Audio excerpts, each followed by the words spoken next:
Au nom du Père et du Fils et du Saint-Esprit, ainsi soit-il. Shalom bien-aimés frères et sœurs dans le Seigneur. Nous sommes aujourd'hui le samedi 21 novembre 2020 et nous méditons l'Évangile selon Saint Luc chapitre 20, versets 27 à 40. Je suis Edgar Assois. Dans la première lecture de ce jour, qui est issue du livre de l'Apocalypse, chapitre 11, versets 4 à 12, on nous parle de résurrection. Et c'est également le thème de l'évangile de ce jour. Dans la première lecture, il est question de cadavres qui restent pendant 3 jours. Les Écritures déclarent, mais après ces 3 jours et demi, un souffle de vie venu. Après ces 3 jours et demi, un souffle de vie venu de Dieu entra en eux. Ils se dressèrent sur leurs pieds et une grande crainte tomba sur ceux qui les regardaient.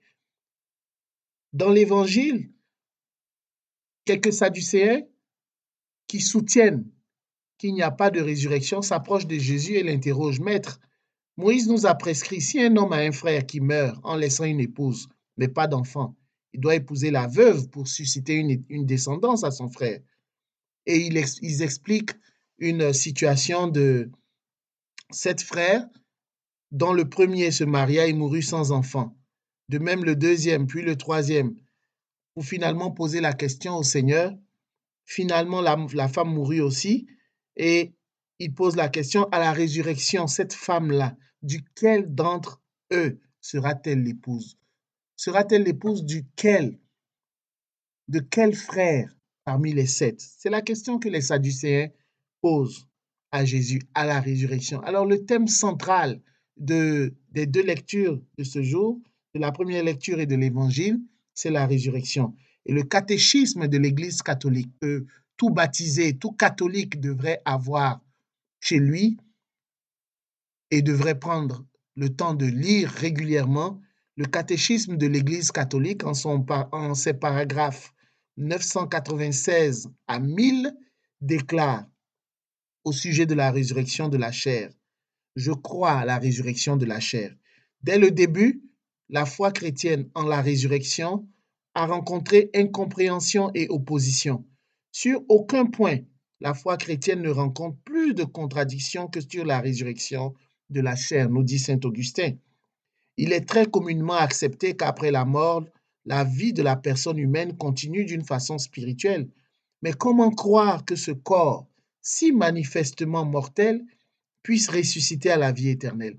En quelque sorte, il est facile de croire que la vie continue, mais il est difficile de croire que notre corps aussi ressuscitera. Qu'est-ce que ressusciter? Dans la mort, séparation de l'âme et du corps, le corps de l'homme tombe dans la corruption, alors que son âme va à la rencontre de Dieu, tout en demeurant en attente d'être réuni à son corps glorifié. Dieu, dans sa toute-puissance, rendra définitivement la vie incorruptible à nos corps en les unissant à nos âmes par la puissance de la résurrection de Jésus. Qui ressuscitera? Tous les hommes qui sont morts ressusciteront. Ceux qui auront fait le bien ressusciteront pour la vie, ceux qui auront fait le mal pour la condamnation, nous dit Jean 5, verset 29. Comment? Le Christ est ressuscité avec son propre corps. Regardez mes mains et mes pieds, c'est bien moi, nous dit Luc 24, 39. Mais il n'est pas revenu à une vie terrestre. De même, en lui, tous ressusciteront avec leur propre corps qu'ils ont maintenant. Mais ce corps sera transfiguré en corps de gloire.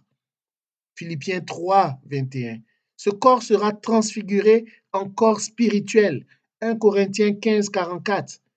Mais dira-t-on, comment les morts ressuscitent-ils? Avec quel corps reviennent-ils? Insensé. Ce que tu sèmes, toi, ne reprend vie, à moins de mourir. Et ce que tu sèmes, ce n'est pas le corps à venir, mais un grain tout nu.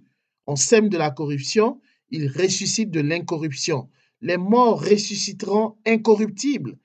Il faut en effet que cet être corruptible revête l'incorruptibilité, que cet être mortel revête l'immortalité. 1 Corinthiens 15, versets 35 à 53.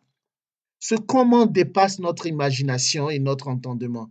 Il n'est accessible que dans la foi, mais notre participation à l'Eucharistie nous donne déjà un avant-goût de la transfiguration de notre corps par le Christ. De même que le pain qui vient de la terre, après avoir reçu l'invocation de Dieu, n'est plus du pain ordinaire, mais Eucharistie, constituée de deux choses, l'une terrestre et l'autre céleste, de même nos corps qui participent à l'Eucharistie ne sont plus corruptibles, puisqu'ils ont l'espérance de la résurrection, nous dit saint Irénée. Quand définitivement, au dernier jour, comme le dit Jean 6, 39, 40, à la fin du monde. En effet, la résurrection des morts est intimement associée à la parousie du Christ.